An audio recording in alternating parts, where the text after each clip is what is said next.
Super കൺമണി സീരിയലിലെ latest promo വിശേഷങ്ങളിലേക്ക് എല്ലാവർക്കും സ്വാഗതം. അങ്ങനെ കൺമണിയെയും കൃഷ്ണയെയും തകർക്കാൻ പുറപ്പെട്ട വരുണിനെ ഗുണ്ടകൾ തകർക്കുന്നുണ്ട്. അയാളെ ഗുണ്ടകൾ കെട്ടിയിടാണ്. കെട്ടഴിച്ച് രക്ഷപ്പെടാൻ പോയ കൃഷ്ണയെയും കൺമണിയെയും ഗുണ്ടകൾ വീണ്ടും കെട്ടിയിടുന്നുണ്ട്. എന്തായാലും ബലരാമൻ അവരുള്ള സ്ഥലം കണ്ടുപിടിക്കുന്നുണ്ട്. ബലരാമന് മാത്രമേ ആ ഗുണ്ടകളെ അടിച്ചോടിച്ച് അവരെ രക്ഷിക്കാനായിട്ട് കഴിയൂ. ആ ഗുണ്ടാ തലവനെ കാണുമ്പോൾ ബലരാമനെ മനസ്സിലാക്കാൻ കഴിയുന്നുണ്ട് കേട്ടോ. കാരണം അത് ബലരാമനെ കുത്തിയ ഗുണ്ട തന്നെയാണ്. അയാളെ കണ്ടാൽ വെറുതെ വിടില്ല കേട്ടോ ബലരാമൻ. കൂടാതെ ഇപ്പോൾ കൃഷ്ണനെയും കൺമണിയെയും അപകടത്തിൽ ചാടിച്ചിരിക്കുകയും കൂടിയാണല്ലോ. സ്വന്തം മകൻ ആപത്തിൽപ്പെട്ടപ്പോൾ സാഗർ കുറച്ച് സ്വാർത്ഥതയോടുകൂടി തന്നെ ബലരാമനോട് പെരുമാറിയിരിക്കുകയാണ്.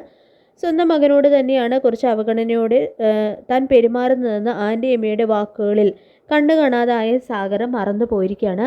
ആൻറ്റിയമ്മ ഇനി മാനസ ബലരാമൻ്റെ ഭാര്യയായിട്ട് അങ്ങോട്ട് ചെന്നാൽ മാത്രമേ മാനസയുടെ വാക്ക് കേട്ട് ബലരാമൻ ആടിയാൽ മാത്രമേ സ്നേഹിക്കാൻ ചാൻസ് ഉള്ളൂ. അതല്ലാതെ കൺമണിയെ കാണുന്ന പോലെ ഒരു വെറുപ്പ് നിറഞ്ഞ കണ്ണുകളോടെ തന്നെയാണ് കേട്ടോ ആൻറ്റിയമ്മ അയാളെയും കാണുന്നത്.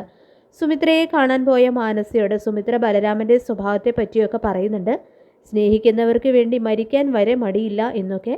അങ്ങനെ തന്നെ ഒരാളെ തന്നെയാണ് കേട്ടോ മാനസയ്ക്കും വേണ്ടിയിരുന്നത്. എന്നാലല്ലേ താൻ ആത്മാർത്ഥമായിട്ട് സ്നേഹിക്കുന്നു എന്ന് നടിക്കുമ്പോൾ തനിക്ക് വേണ്ടി എന്തും ചെയ്യും.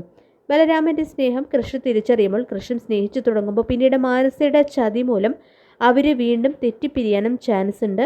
കാരണം അത്രയേറെ ശക്തിയോടെ ആണ് മാനസ അയാളെ ബ്രെയിൻ വാഷ് ചെയ്യുക. അവനെ സ്നേഹിക്കുന്നവരെ ആരെങ്കിലും വേദനിപ്പിച്ചാൽ അവരെ അവൻ വെറുതെ വിടില്ല എന്ന് സുമിത്ര മാനസയോട് പറയുമ്പോൾ ഞാൻ ബലരാമനെ പറ്റിക്കുകയാണെന്ന് ബലരാമൻ എപ്പോഴെങ്കിലും അറിഞ്ഞാലെന്ന് ചോദിക്കുന്നുണ്ട് മാനസ. അതറിഞ്ഞാൽ അവൻ്റെ പെരുമാറ്റം എന്തായിരിക്കുമെന്ന് ഊഹിക്കാൻ പോലും കഴിയില്ല. അവനെന്തും ചെയ്യാം, അതാ ഞാൻ പറഞ്ഞത്. ഇതൊരിക്കലും അവൻ അറിയാൻ പാടില്ല എന്ന്.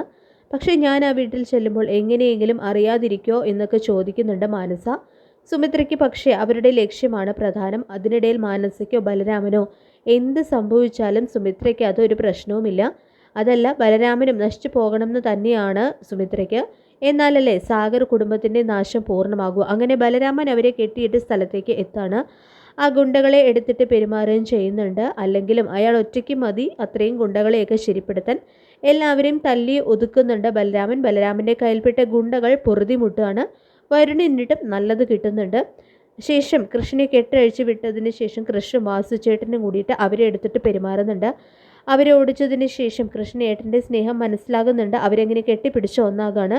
താങ്ക്സ് ഏട്ടാ എന്നും പറയുന്നുണ്ട് കൃഷ്ണ.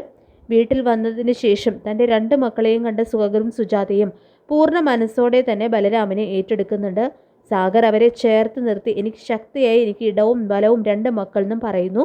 കൺമണിയും കൃപയും ഇതൊക്കെ കണ്ട് സന്തോഷാധിക്യത്തോടെ കണ്ണ് നിറഞ്ഞ് നിൽക്കുകയാണ് കേട്ടോ ചെയ്യുന്നത്.